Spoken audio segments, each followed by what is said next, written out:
सध्या ते अमरावती महानगरपालिका क्षेत्रामध्ये 6 कोरोनाचे पेशंट पॉझिटिव्ह सापडलेले आहेत.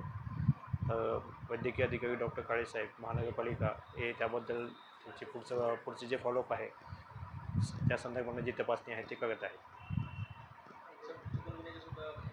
सध्या डेंग्यू आणि चिकनगुन्याचे हे पेशंटसुद्धा सध्या पॉझिटिव्ह आहेत. त्याबद्दल महानगरपालिका आणि त्या क्षेत्रानुसार कारवाई चालू आहे. आपण जे आयसोलेशनचे पेशंट आहेत, आपण वार्ड नंबर 10 मध्ये आपण आयसोलेशनचे पेशंट ठेवतो, पण सध्या स्थितीत कोरोनाचे कुठलेही पेशंट ॲडमिट नाही आहेत. जे काय ते होम आयसोलेशनमध्ये आहे.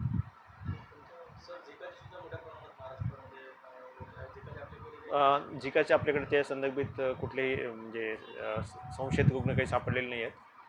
हा पर्टिक्युलरली पश्चिम महाराष्ट्रातील काही 2 ते 3 जिल्ह्यामध्ये हे रुग्ण सध्या आहेत.